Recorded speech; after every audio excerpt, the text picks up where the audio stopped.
নমস্কার বন্ধুরা, Bhadreswar study centre চ্যানেলে তোমাদের স্বাগতম। তোমাদের জন্য একটা দারুণ সুখবর, রেলওয়ে এনটিপিসি ভ্যাকেন্সি 2024-এর রিগার্ডিং ইনফরমেশন তোমরা এই ভিডিওর মাধ্যমে তোমরা পেতে চলেছো। তো তোমরা যারা যারা রেলওয়ে অ্যাসপিরেন্ট আছো, তোমরা প্রত্যেকে আমাকে কমেন্ট করেছিলে যে sir NTPC regarding complete information দিন। তো তার জন্যই তোমাদের এই ভিডিওটা, প্রত্যেক রেলওয়ে অ্যাসপিরেন্টের জন্যই এই ভিডিওটা কিন্তু খুবই গুরুত্বপূর্ণ একটি ভিডিও, কারণ এই ভিডিওর মাধ্যমে তোমাদের A to Z সম্পূর্ণ তথ্য আমি দেব।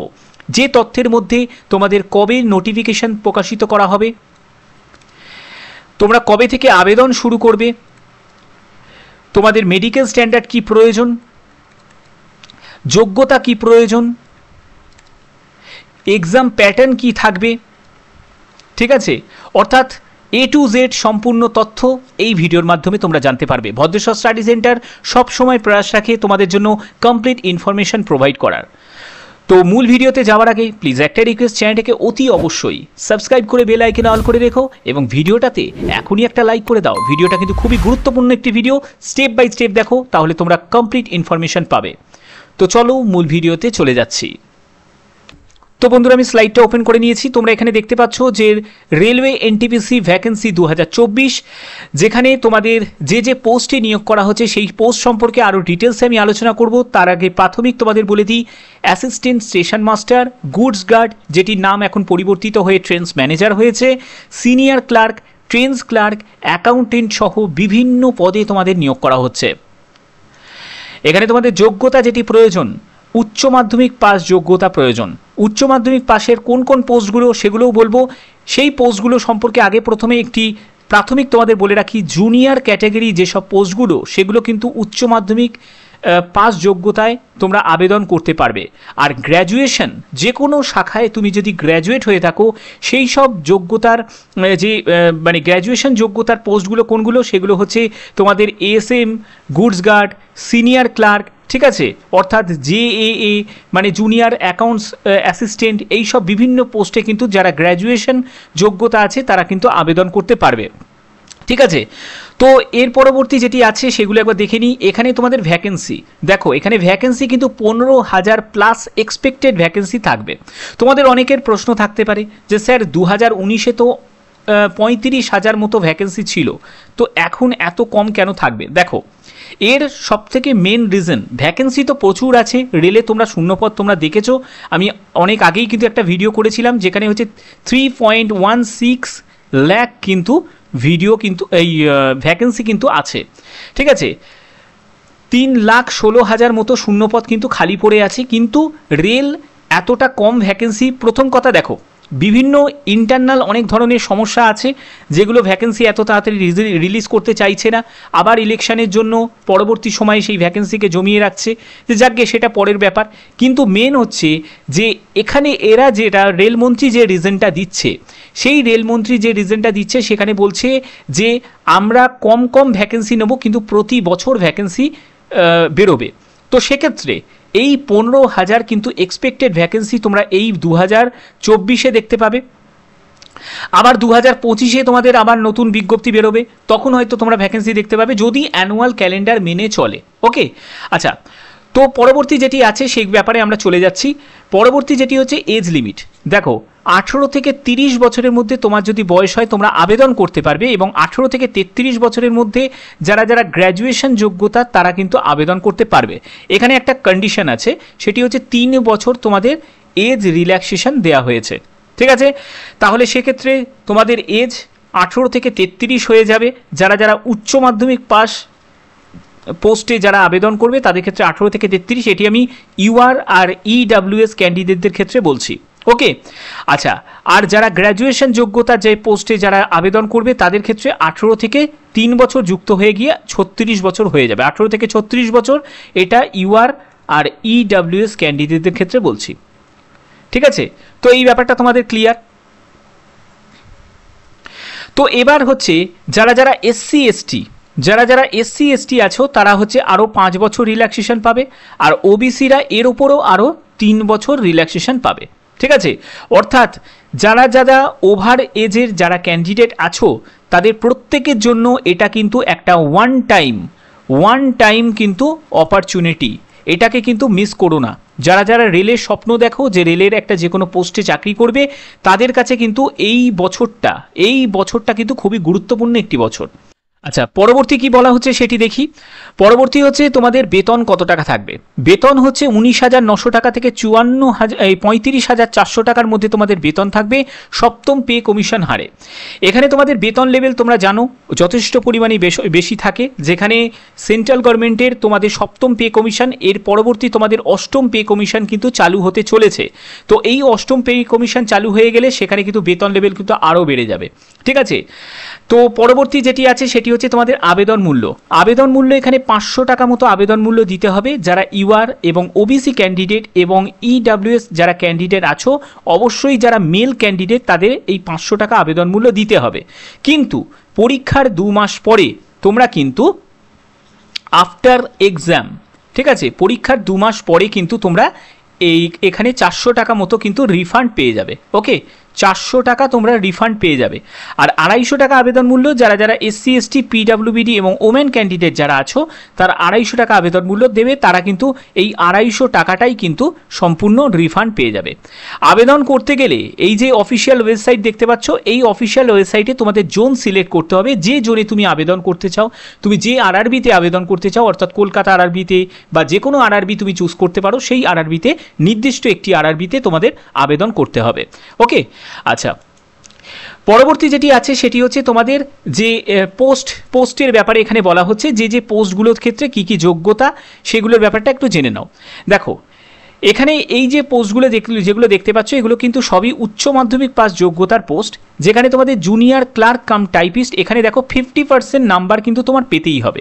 যদি উচ্চ মাধ্যমিকে তোমার 50% নাম্বার থাকে তাহলে কিন্তু তোমরা জুনিয়র ক্লার্ক কাম টাইপিস্ট এই পদের জন্য যোগ্য, অ্যাকাউন্টস ক্লার্ক কাম টাইপিস্ট এই পদের জন্য যোগ্য, তারপরে জুনিয়র টাইম কিপার এই পদের জন্য যোগ্য, ট্রেন্স ক্লার্কের জন্য আবেদন করতে পারবে, কমার্শিয়াল কাম টিকিট ক্লার্কের জন্য কিন্তু আবেদন করতে পারবে, ঠিক আছে।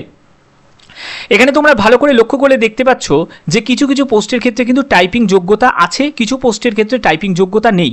যেমন দেখো তোমরা দেখতে পাচ্ছ জুনিয়র ক্লার্ক কাম টাইপিস্ট, এখানে কিন্তু টাইপিং যোগ্যতা আছে, যেটা ইংলিশ অথবা হিন্দিতে কিন্তু তোমাদের টাইপিং করতে হবে, ঠিক আছে। তার পরবর্তী যেগুলো দেখতে পাচ্ছ এখানেও অ্যাকাউন্টস ক্লার্ক কাম টাইপিস্ট এখানেও কিন্তু আছে, তারপর জুনিয়র টাইম কিপার এখানেও টাইপিং টেস্ট আছে, কিন্তু ট্রেন্স ক্লার্কে কিন্তু টাইপিং নেই। অর্থাৎ যাদের টাইপিংয়ে জড়তা আছে, যাদের টাইপিংয়ে সমস্যা, তারা কিন্তু এই সব পোস্টগুলোতে তোমরা সিলেক্ট করতে পারো, ঠিক আছে। তারপর কমার্শিয়াল কাম টিকিট ক্লার্ক এই পোস্টেও তোমরা সিলেক্ট করতে পারো। এখানে এজ লিমিট তোমাদের বলেই দিলাম 18 থেকে 30 বছর। তো এখানে এই এজটা কিন্তু বেড়ে গিয়ে 18 থেকে 33 বছর হয়ে যাবে, এটি ইউআর আর ইডাব্লিউএসদের। ওকে, আর এসসি এসটি যথারীতি 5 বছর এবং ওবিসিরা যথারীতি 3 বছর কিন্তু এজ রিল্যাক্সেশন পেয়ে যাবে। পরবর্তী স্লাইডে চলে যাচ্ছি। যে এই যে পোস্টগুলো দেখতে পাচ্ছ এই পোস্টগুলো কিন্তু সবই গ্র্যাজুয়েট যোগ্যতার পোস্ট, ঠিক আছে। এগুলো গ্র্যাজুয়েট যোগ্যতার পোস্ট। কি কি পোস্ট দেখো, ট্রাফিক অ্যাসিস্ট্যান্ট, এখানে দেখো 18 থেকে 33 বছর, এই এজটা কিন্তু পরিবর্তিত হয়ে 18 থেকে 36 বছর হয়ে যাবে। মনে রাখবে এটা কিন্তু ওয়ান টাইম, শুধু এই বছরের জন্যই। 18 থেকে 36 বছর এটি ইউআর ইডাব্লিউএস ক্যাটাগরি তাদের ক্ষেত্রে বলছি। এসসি এসটিরা এখানে আরও 5 বছর যুক্ত হয়ে যাবে, অর্থাৎ 18 থেকে 41 বছর পর্যন্ত এজ লিমিট হয়ে যাবে। আর যারা ওবিসি ক্যান্ডিডেট আছো তাদের 3 বছরের ছাড়, তাদের ক্ষেত্রে 18 থেকে 39 বছর এজ লিমিট হয়ে যাবে, ঠিক আছে। বড় অপরচুনিটি প্রত্যেক ওভারএজ ক্যান্ডিডেটদের জন্য। এখানে গুডস গার্ড যেটি এখন নাম ট্রেন ম্যানেজার হয়ে গেছে, তো এই ট্রেনস ম্যানেজারের ক্ষেত্রেও কিন্তু গ্র্যাজুয়েশন যোগ্যতা প্রয়োজন। Senior commercial cum ticket clerk এক্ষেত্রেও কিন্তু তোমাদের গ্র্যাজুয়েশন যোগ্যতা। সিনিয়র ক্লার্ক কাম টাইপিস্ট এখানেও কিন্তু গ্র্যাজুয়েশন যোগ্যতা।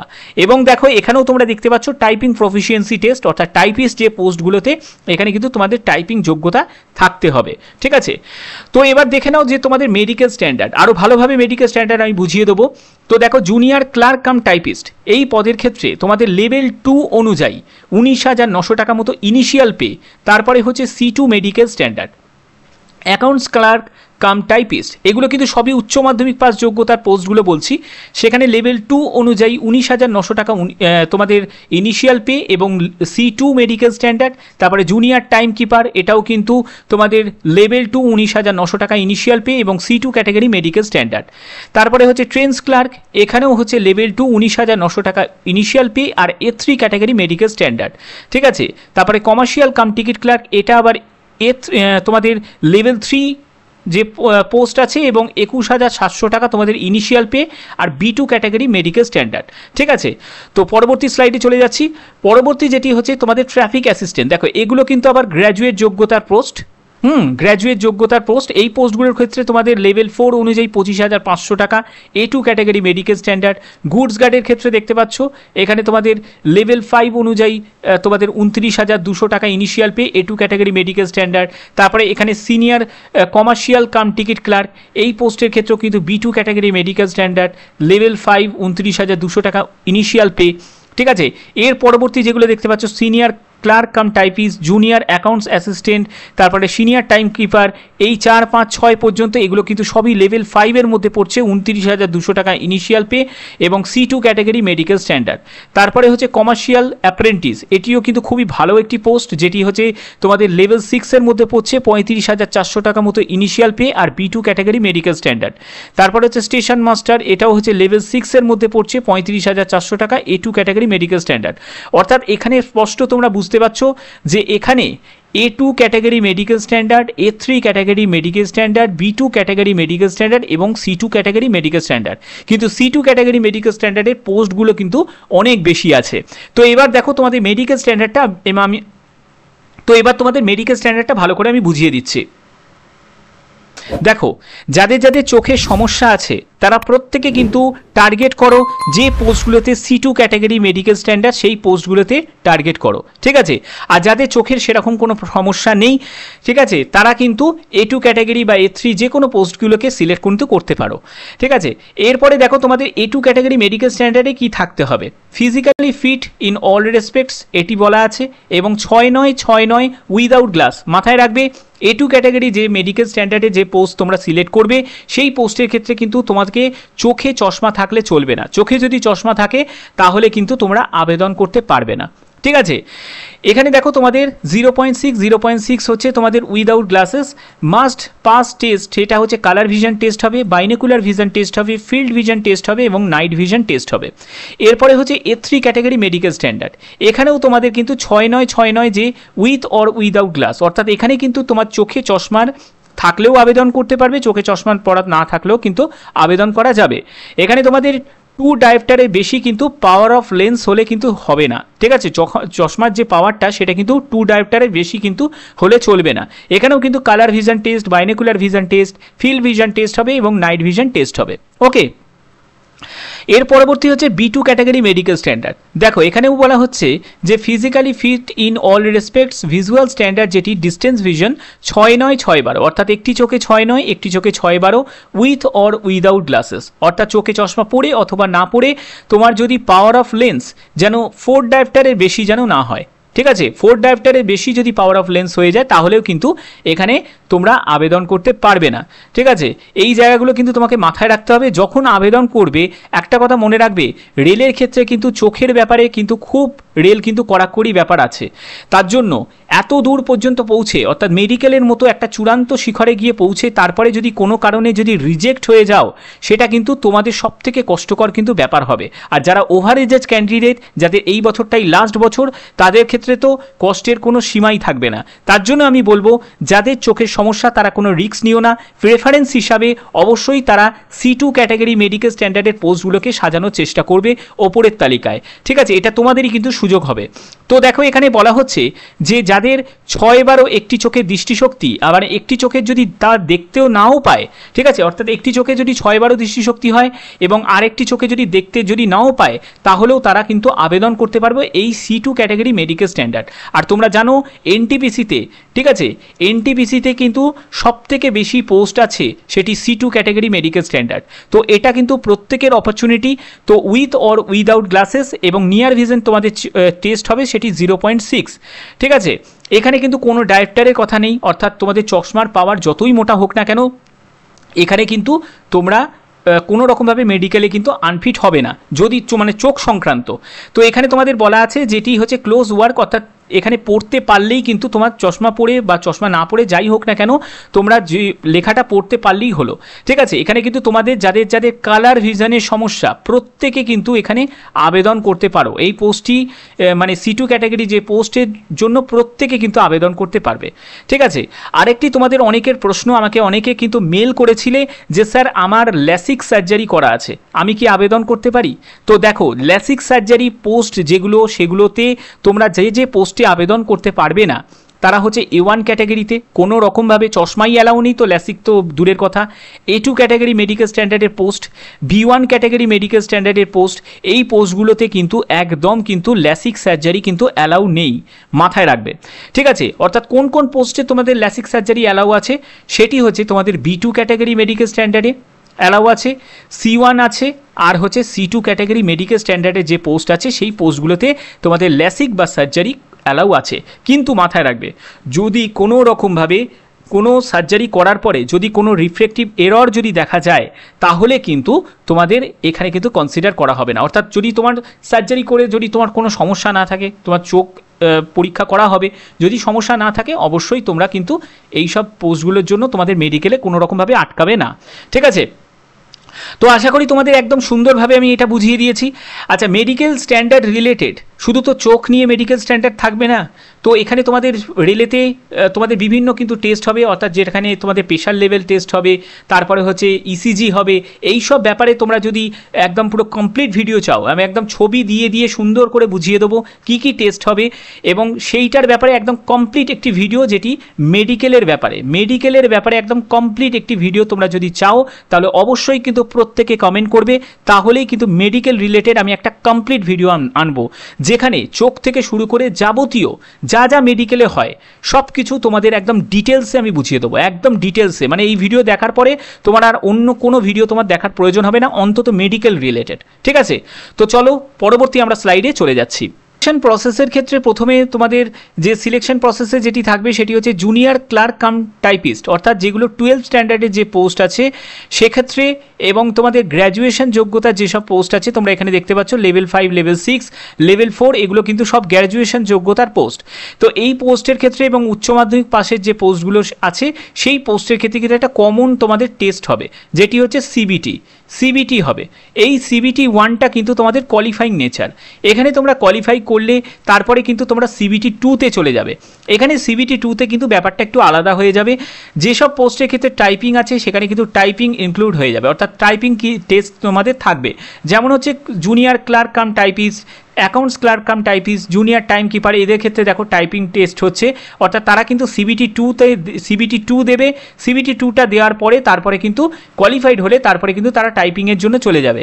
এবং দেখো কিছু পোস্টের ক্ষেত্রে তোমরা দেখতে পাচ্ছ যেমন কমার্শিয়াল কাম টিকিট ক্লার্ক, তারপরে হচ্ছে ট্রেনস ক্লার্ক, এইগুলোর ক্ষেত্রে কিন্তু এই জায়গাগুলো ফাঁকা, অর্থাৎ তাদের কিন্তু কোনো রকম স্কিল টেস্ট হবে না, অর্থাৎ টাইপিংও হবে না, অ্যাপটিটিউডের টেস্টও হবে না, অর্থাৎ এরা কিন্তু CBT 2টাকে কমপ্লিট করার পরে তারপরে কিন্তু এরা ডিভিতে চলে যাবে, ঠিক আছে, ডিভি বা মেডিকেলে তারা চলে যাবে। তো এইগুলো কিন্তু সম্পূর্ণ এখানে বলা আছে। এবং ট্রাফিক অ্যাসিস্ট্যান্টের ক্ষেত্রেও তোমরা দেখতে পাচ্ছ তাদের কিন্তু CBT 1 কমপ্লিট করলো, CBT 2তে গেল, CBT 2টা কমপ্লিট করার পরে তারপরে তারা অ্যাপটিটিউডের টেস্টে কিন্তু চলে যাবে। এরকমই কিন্তু গুডস গার্ডের ক্ষেত্রেও দেখো এখানে কোনো স্কিল টেস্ট নেই, সিনিয়র কমার্শিয়াল টিকিট ক্লার্কের ক্ষেত্রেও কিন্তু কোনো রকমভাবে স্কিল টেস্ট হবে না।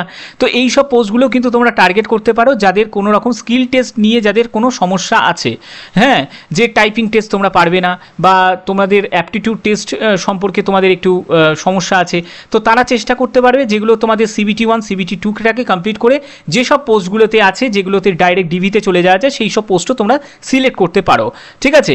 তো এই হচ্ছে তোমাদের এখানে মেন যেগুলো বলা আছে। এবং তোমরা এখানে দেখো কমার্শিয়াল অ্যাপ্রেন্টিসের ক্ষেত্রে যেটা সবথেকে ভালো যে পোস্ট, NTPCর সবথেকে টপ লেভেলের পোস্ট হচ্ছে কমার্শিয়াল অ্যাপ্রেন্টিস, যেখানে তোমাদের লেভেল 6 অনুযায়ী তোমাদের কিন্তু বেতন থাকবে, এবং তোমাদের CBT 1 কমপ্লিট করার পরে তুমি CBT 2তে চলে গেলে এর পরবর্তী তোমাদের কিন্তু কোনো রকম কিন্তু স্কিল টেস্টও কিন্তু নেই, ঠিক আছে। আচ্ছা, তো পরবর্তী আমরা স্লাইডে চলে যাচ্ছি। সেখানে তোমাদের সিলেকশন প্রসেসের ক্ষেত্রে প্রথমত যেটি থাকছে CBT 1, এই CBT 1 কিন্তু তোমাকে কমপ্লিট মানে কোয়ালিফাই কিন্তু করতে হবে। CBT 1 এর ক্ষেত্রে তোমাদের সিলেবাস যেটি সেটি জেনারেল অ্যাওয়ারনেস 40 কোশ্চেন 40 মার্কসের, ম্যাথামেটিক্স থাকবে 30 কোশ্চেন 30 মার্কসের, GI অ্যান্ড রিজনিং থাকবে 30 কোশ্চেন 30 মার্কসের। তো এখানে তোমাদের টোটাল 100 কোশ্চেন 100 মার্কসের কিন্তু তোমাদের পরীক্ষাটি হবে। ঠিক আছে, এখানে তোমাদের ল্যাঙ্গুয়েজের ব্যাপারটা আগেই ক্লিয়ার করে দিই, যেটা হচ্ছে বাংলা ল্যাঙ্গুয়েজে কিন্তু তোমরা কোশ্চেন পেপার তোমরা পাবে, যেখানে তোমাদের সম্পূর্ণ তোমাদের যে সিবিটি মানে কম্পিউটার বেস যে টেস্ট হবে সেখানে ইংলিশ হিন্দি, ঠিক আছে, ইংলিশ হিন্দি সমেত 13 ল্যাঙ্গুয়েজ মানে 13টা ল্যাঙ্গুয়েজে কিন্তু তোমরা পেপার পাবে। ওকে, তো চলো পরবর্তী স্লাইডে চলে যাচ্ছি। পরবর্তী হচ্ছে সিবিটি 2। এই সিবিটি 2 এর ভিত্তিতেই কিন্তু তোমাদের ফাইনাল মেরিট তৈরি হবে। মাথায় রাখবে সিবিটি 2 যত ভালো তুমি দিতে পারবে, যত ভালো তুমি স্কোর করতে পারবে, তত কিন্তু তুমি নিজের জায়গা সিকিওর করতে পারবে মানে ফাইনাল মেরিটের দিকে। যেখানে তোমাদের জেনারেল অ্যাওয়ারনেস থাকবে 50 কোশ্চেন 50 মার্কসের, ম্যাথামেটিক্সে থাকবে 35 কোশ্চেন 35 মার্কসের, জেনারেল ইন্টেলিজেন্স অ্যান্ড রিজনিংয়ে থাকবে 35 কোশ্চেন 35 মার্কসের, যেখানে 120 কোশ্চেন 120 মার্কসের কিন্তু তোমাদের এই পরীক্ষাটি হবে। ঠিক আছে, এনটিপিসি নোটিফিকেশনের জন্য আমি অ্যানুয়াল ক্যালেন্ডারে পিডিএফটা ওপেন করে নিয়েছি। তো এখানে তোমরা দেখতে পাচ্ছ যে non technical popular categories graduate আর non technical popular category undergraduate অর্থাৎ গ্র্যাজুয়েশন এবং উচ্চ মাধ্যমিক পাস যোগ্যতার যতগুলো পোস্ট আছে এই এনটিপিসির কিন্তু তোমরা নোটিফিকেশান দেখতে পাবে জুলাই থেকে সেপ্টেম্বরের মধ্যে। জুলাই থেকে সেপ্টেম্বরের মধ্যে তোমরা নোটিফিকেশান এবং তোমরা আবেদনও করতে পারবে। এই জুলাই থেকে সেপ্টেম্বরের মধ্যে কিন্তু তোমরা ফুল নোটিফিকেশানের সাথে সাথে তোমরা কিন্তু আবেদনও করতে পারবে। তোমাদের কিন্তু ইনডেন্টিভ একটি নোটিশ কিন্তু প্রকাশিত করা হবে, যেটি শর্ট নোটিশ। এই শর্ট নোটিশটা কবে দেখতে পাবে? শর্ট নোটিশটা দেখতে পাবে জুন মাসে তোমরা দেখতে পাবে। ঠিক আছে, জুন মাসে তোমরা শর্ট নোটিশটা তোমরা পেয়ে যাবে। তো আশা করি তোমাদের এই ভিডিওর মাধ্যমে একদম সুন্দরভাবে আমি সম্পূর্ণ বুঝিয়ে দিয়েছি। যে তোমাদের আর কোনো রকম যদি কোনো কোয়ারি থাকে অবশ্যই কিন্তু তোমরা আমাকে কমেন্ট করতে পারো যদি তোমাদের কোনো কোয়ারি থাকে। তো আশা করি তোমাদের ভিডিওটা ভালো লেগেছে। যদি ভিডিওটা ভালো লাগে অতি অবশ্যই ভিডিওটাতে একটি লাইক করবে, চ্যানেলটাকে সাবস্ক্রাইব করে বেল আইকন অল করে রাখবে এবং বেশি বেশি করে শেয়ার করবে। কারণ আমার চ্যানেলের মাধ্যমে আমি যে সব ভিডিওগুলো তোমাদের জন্য আমি নিয়ে আসি সেগুলো কিন্তু সম্পূর্ণ অথেন্টিক ইনফরমেশন থাকে এবং সেই ভিডিওর মাধ্যমে কমপ্লিট ইনফরমেশন প্রোভাইড করার চেষ্টা করি। আমার ভিডিও লেন্দি হতে পারে, বাট যারা স্কিপ করে দেখে তারা কিন্তু অনেক কিছুই মিস করে যাও, কারণ আমার ভিডিওর মাধ্যমে আমি চেষ্টা করি সম্পূর্ণ ব্যাপারটাকে কিন্তু কভার করা। তো মেডিকেল স্ট্যান্ডার্ড রিলেটেড যারা ভিডিও চাও তারা অবশ্যই কিন্তু একটা কমপ্লিট মেডিকেল স্ট্যান্ডার্ডের রিলেটেড ভিডিওর জন্য আমাকে কিন্তু কমেন্ট করবে, যেখানে তোমাদের শুধু আই রিলেটেড নয়, যাবতীয় যা মেডিকেল স্ট্যান্ডার্ডে মানে মেডিকেলে হয় সম্পূর্ণ একটা সুন্দরভাবে আমি তোমাদের বুঝিয়ে দেবো, সেরকম একটা ভিডিও তোমাদের জন্য নিয়ে আসবো। তো যদি ভিডিওটা ভালো লাগে অতি অবশ্যই এখন ভিডিওটাতে একটি লাইক করে চ্যানেলটাকে সাবস্ক্রাইব করে বেল আইকন অল করে নিও। তো এখনের মতো এটুকুই, টাটা।